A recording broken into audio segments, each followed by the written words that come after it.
زما نوم صیب جان دی او موږ د بټګرام علاقې اوسېدونکي یو. دلته کې کغون ته راغلي یو مزدورۍ له.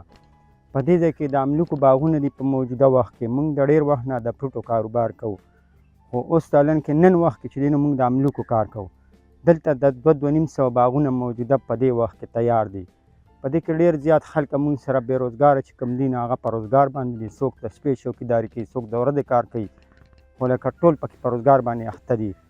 نو انشاءالله زموږ کوشش دی چې نور هم دې له توجه ورکړو چې څومره بېروزګاره خلک دي چې هغوی پکې په کاروبار باندې شي. دلته کې پیداوار ډېر ښایسته روان دی د املوکو په هکله باندې. داسې 2,500 بوټي تیار موجوده وخت کې دي او انشاءالله د دې نه به نور هم د دې پیداوار ښه کېږي که خیر وم. د دې د املوک چې دی نو دا مونږ ګوجرالوالې ته لیږو، ملتان ته لیږو، فیصل آباد ته ځي، داسې لاهور ته ځي او خو زیات کر خرید چې دی نو د دې په پېښور باندې ډېر دی.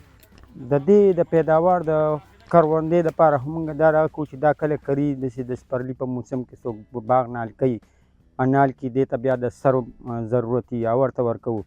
مزدور وله ګوډ موډ ورکوي که نه، لکه د دې دا خصمانه کوو او چې کله دا ورسېږي دا اوس رسېدلي میوې کړې ده نو د دې د ښاپېرک دا مسله ده چې د شپې د دې چوکیداري مونږ کوو. په یو باغ کې لکه چې 2 کناله پټې وي نو هم 3-4 مزدوران پکې موجوده وي، ځکه چې بغیر د دې نه دا نه ساتل کېږي. لکه دا اوس که مونږ درته ووایو نو دا پټې دی، فرض کړه دا جیرف پټې دی او دا مونږ ووایو چې که خیر انشاءالله دا به مونږ له یاره 3,000 پیټۍ کوي یا به 200 کوي، 2,000 به کوي او صداقت نه خدای پاک بچ کړي ته طوفاني افت نه شي، نور داسې مسله پکې را نه شي. نو کو هغه خپل تعداد پوره نه کړي نو انشاءالله ورروخ یې رسوي که نه.